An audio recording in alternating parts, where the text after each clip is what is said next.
First, what was it like just being kind of not a mediator per se, but for language, a language mediator between two of the world's leaders during such a heinous time in the world, some people might call it? Well, I mean, it was an honor, of course, and a challenge, but when you are working professionally, doing your work as interpreter, you don't think about that. Basically, you focus on what is being said, and you want to do a job as best you can. And that is what I did. I focused on what was being said, but I must say that from the very beginning, I was a big supporter of Gorbachev. I thought that, you know, he is focusing on the right thing, on the relationship between the Soviet Union and the United States, and at the center of that relationship on trying to reduce the huge arsenals of nuclear weapons that the Soviet Union and the United States had at the time. At about 1985, when he became the leader of the Soviet Union, our two nations between themselves had more than 60,000 nuclear warheads. And that's an overwhelming number, and that is a number that I think you can't imagine for what purpose, political or military, you know, it can be used. It was just the inertia of the Cold War. It was just the continuing kind of mechanism that kept running, producing those weapons, deploying those weapons. And to me, it was absolutely clear that something needed to be done. So that was what motivated me. And I very quickly understood, even before the first summit in Geneva, where I interpreted for Gorbachev and Reagan in 1985, that both men really hated nuclear weapons. And I thought that that is something that, despite all the problems and all the bad stuff that accumulated in our relationship over the years and decades, they might be able to start the process of ridding the two nations and ridding the world of those extremely dangerous arsenals of nuclear weapons. So I did it with a lot of motivation. Do you so that joint hatred for nuclear weapons, were those conversations fairly easy to be a part of? It wasn't heated per se between Ronald Reagan and Gorbachev, just to hear how they spoke about it, because they both had such a hatred for nuclear weapons? Well, their conversations were certainly not easy. You know, there was a lot of baggage from the previous period, and that baggage had to be dealt with. There was initially very little trust, and trust is something that some people kind of underrate. They say, well, relations between nations are not based on trust. Relations between nations are based on national interest. But I felt that trust was extremely important. Of course, trust emerges when you work on particular issues, when you gradually come to some kind of an agreement. But it doesn't happen easily. And so I think that probably the main result of the interaction between Gorbachev and Reagan was the trust that they developed. But it was not easy because there were so much baggage, so many problems that have piled up like mountains of problems, heaps of problems, and there were people on both sides who actually would have preferred for things to stay the same. And therefore, all kinds of things, all kinds of problems emerged in their relationship. Spy scandals, you know, things like US naval ships entering Soviet territorial waters, all kinds of things. You know, and all of that, I think, could have destroyed the relationship. So no, it was not easy. And it is very much to the credit of both leaders that despite all of those things that came up from time to time, and in some years very often, they stayed on track. They kept their eyes on the goal of resolving those issues, and the number one priority for both of them was reducing those stockpiles of nuclear weapons. Do you think that was the most challenging thing with that initial building of that relationship, or what was the most challenging thing? That was the most challenging things, because the relationship was not going anywhere before Gorbachev and Reagan came. And so, that was the real challenge. And as I say, trust is not built because you look into the eyes of the other side or look into their souls, as some people say, and you understand that, well, this is a good man, etc., etc. No, trust is not developing in that way. Trust is based on difficult, challenging interaction, mutual work. Try to understand the position of the other side. For the most part, that probably is the most difficult challenge. And also, of course, try to understand what is in your national interest. And for example, with the issue of the intermediate range nuclear weapons, that was the most difficult one initially, and that was the subject of the first agreement between Gorbachev and Reagan. The Soviet Union, Gorbachev, came to the conclusion that even though the Soviet Union had more of those weapons than the US, and therefore we would have and had to reduce and eliminate more of those weapons, that was in the Soviet Union's national interest. I know you said you went into these meetings and these conversations with a lot of motivation because you saw what Gorbachev wanted. They wanted similar things with that hatred. How did you prepare for, the stress of those conversations might have been, because like you say, they weren't easy in the beginning. How did you prepare for that? Well, the preparation is mostly you study the issues, you study the terminology. That's the preparation. It's not the psychological or emotional preparation. If you know that you are well prepared, then despite all the stress that is inevitable to some extent, you are not focusing on that stress, you are not focusing on the emotional and psychological things, you are focusing on how to do your work best.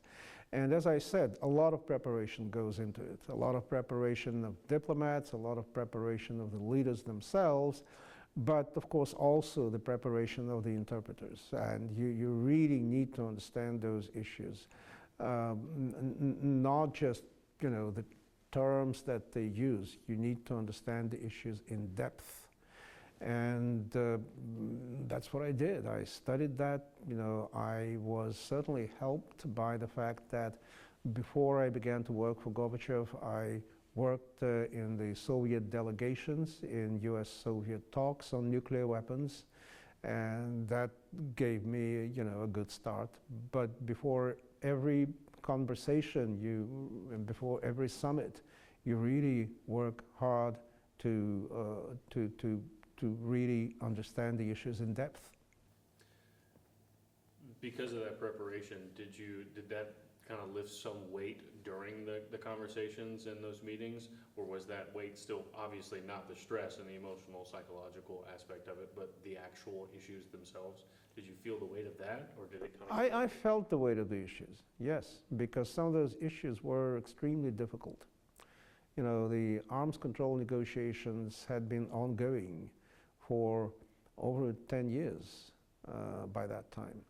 And, it was, I would say, psychologically difficult to understand that they were going nowhere. That was a lot of weight.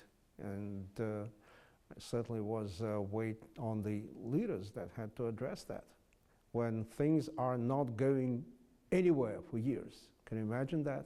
And those mountains of nuclear weapons, the warheads, the bombs are still there, and more are produced.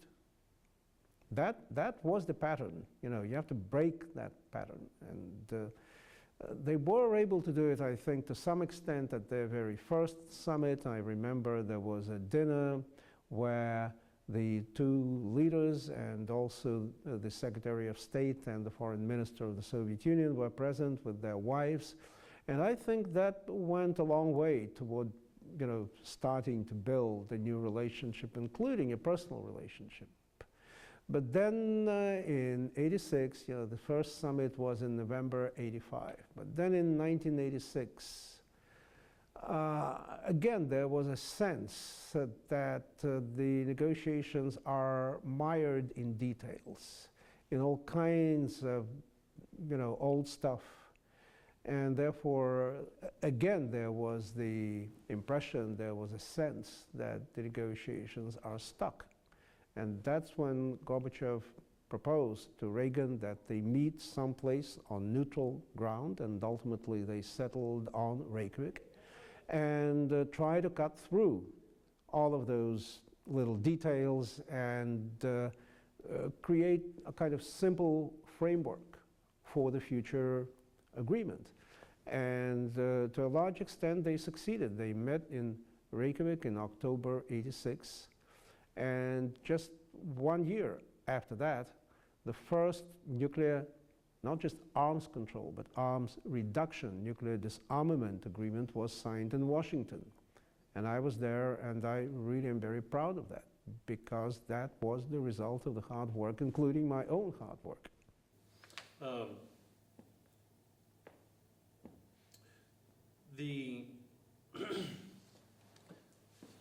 The transition from Ronald Reagan to George Bush, did that create another aspect or another maybe issue, even if it was a small one, of having to kind of start over, or did the relations between the U.S. kind of just transition pretty easily there? Well, that's not an easy question to answer.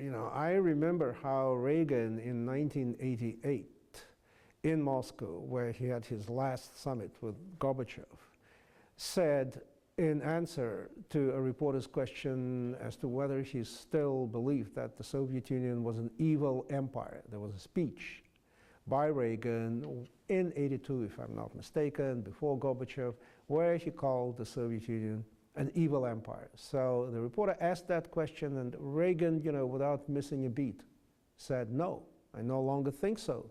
The Soviet Union has changed. It is continuing to change under the leadership of Gorbachev, and so I hope that we will be partners." So I remember that moment. That, for me, was like the end of the Cold War. Then President Bush is elected, and there's a meeting on Governor's Island in New York between the two presidents, President Reagan and President-elect Bush, and Gorbachev, and the meeting went very well. So we expected that the relationship would continue and continue to improve between Gorbachev and President Bush.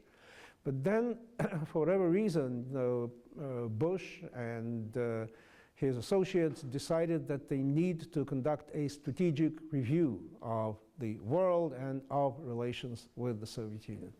And frankly, I think we lost a few months.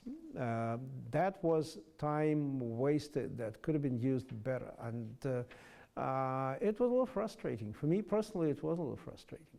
But then I would say that Bush did what he could to make up for lost time. And so their meeting at Malta in 1989, in December 1989, went very well. And it, I think, advanced the relationship and the negotiations very well. But to a certain extent, I would say it was not an easy transition. Why it was so, I don't know. But again, that was, stuff happens. Stuff happens. It's not always easy and smooth. But I think that ultimately, Gorbachev and Bush became really very good partners in a difficult time, when the Soviet Union was going through a difficult time, when the breakup of the Soviet Union began, when there were the so-called velvet revolutions in Eastern European countries. It wasn't an easy time, and I think that Bush was a good partner in that difficult time. I guess staying on that topic a little bit between Ronald Reagan and George Bush, what was the biggest, was there any big difference that happened with Reagan versus Bush in those conversations, in those types of meetings on that same issue? Well, there were some. You know, for me as interpreter, my job is the same. But as a diplomat, I saw that the two men were quite different.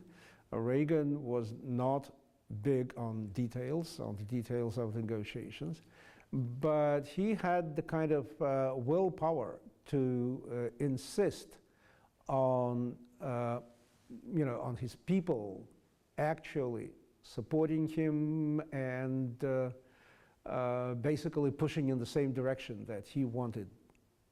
And so in that sense, Reagan, for example, was a man who, despite the big problems relating to the elimination of intermediate range missiles, when some of the people in his own cabinet began to object, when Gorbachev accepted that proposal, some of them began to object to Reagan.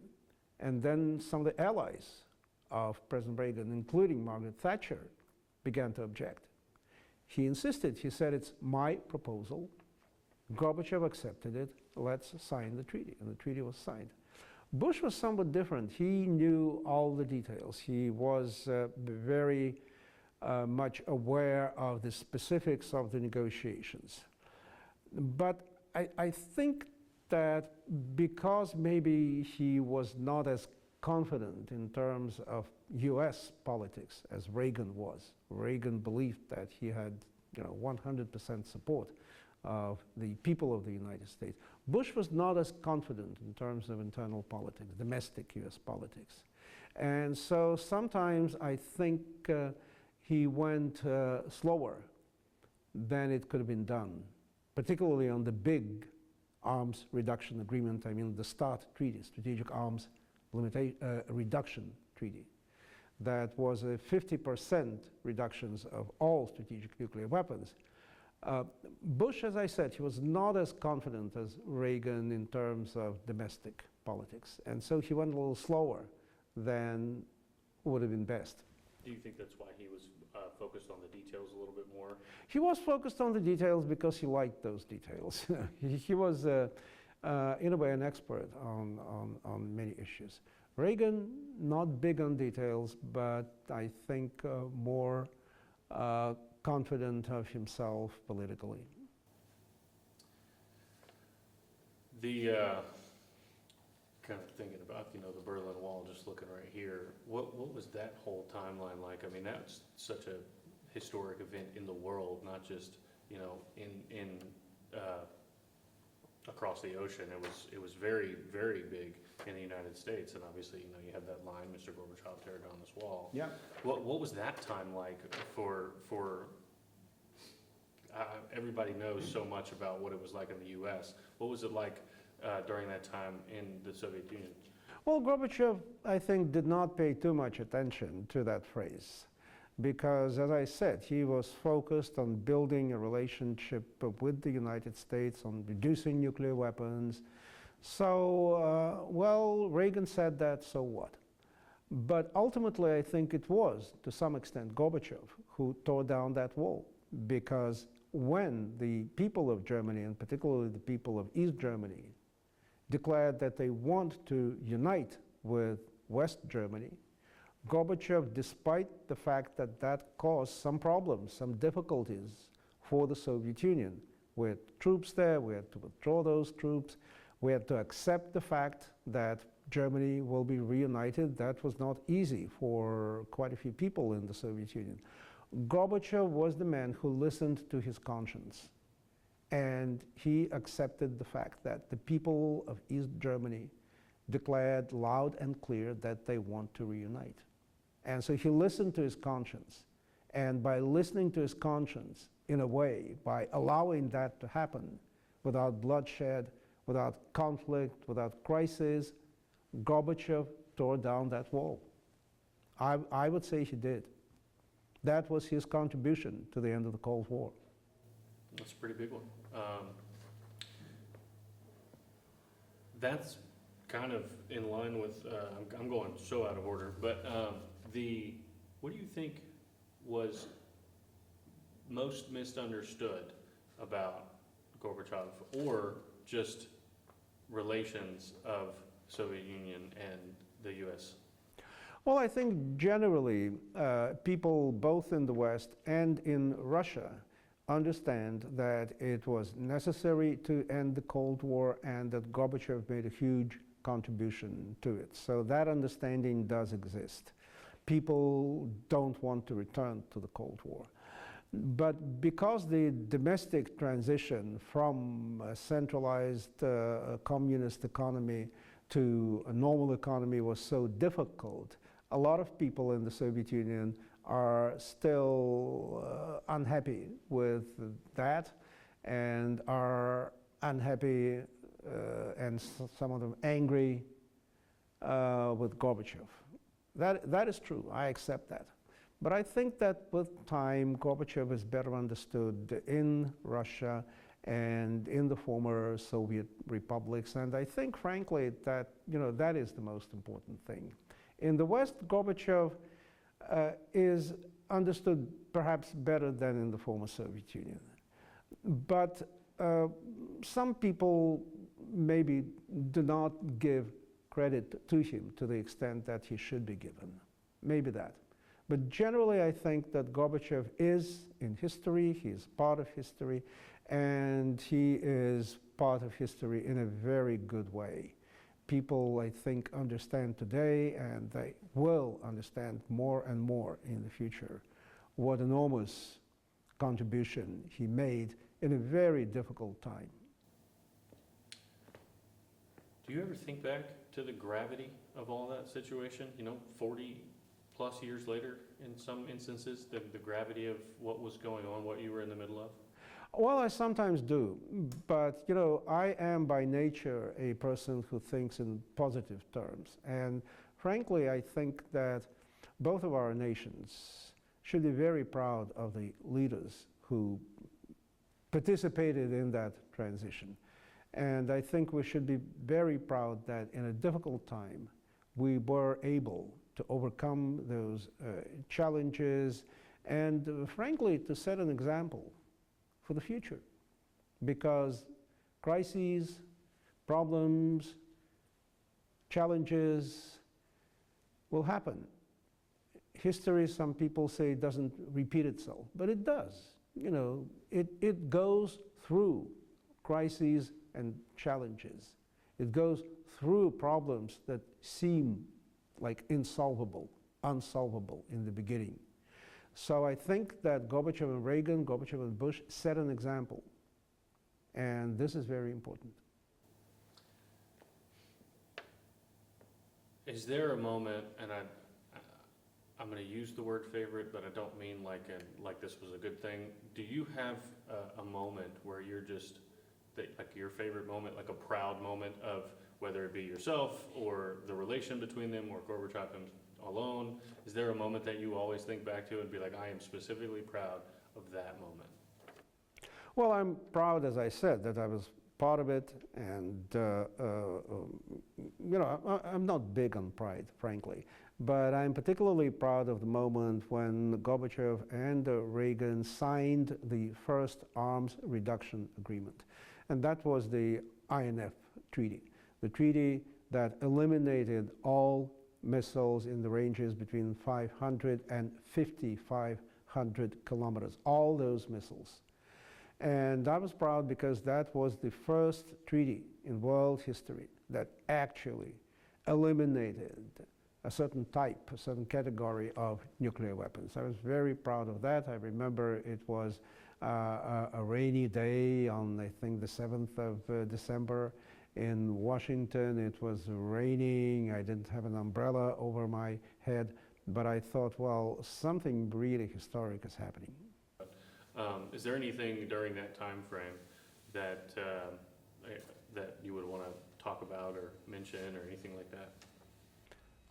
You mean the time frame, the entire period of transitioning from the Cold War? Yeah. Well, as I say, there are moments that I will always remember, It is also a time when my daughter was born in 1987. So in my memory, all of that is kind of together. You know, it comes together as a young dad and also as a relatively young official interpreter and Soviet diplomat. That's unforgettable, absolutely. So the Cold War Center, obviously you're here to speak at the gala. How important is that to not only the United States? There's not very, you hear so many World War I, Vietnam, World War II, all of these museums, even the Civil War, Revolutionary War for the United States. But for the Cold War to be remembered in this way, with a museum, and you know, to have, obviously this is from the U.S. side of things with the Alert Center here at Blytheville Air Force Base and everything. How important is that type of museum? I think it's very important, and the important thing is what kind of narrative it will represent. And I think that the narrative should focus not just on the hardware of the Cold War, not just on the military aspect of the Cold War, but on the fact that we were able, both of us, to prevent the Cold War escalating, degenerating into a real war, because that would have been catastrophic. You know, if a nuclear war started, you know, ending it, putting a stop to it would have been practically impossible. It could have destroyed civilization. So the narrative, I think, should emphasize that, number one, we prevented the Cold War from escalating into a real nuclear war. And number two, that we were able to end this Cold War peacefully through negotiations by cutting back on the enormous numbers of nuclear weapons that we inherited. So if these 2 points are emphasized, I think this museum will be a huge success. I think that it will add a little bit of an optimism that is necessary in these difficult times that we are experiencing now. So I'm very much hoping that this will be the kind of museum that will leave people optimistic rather than depressed.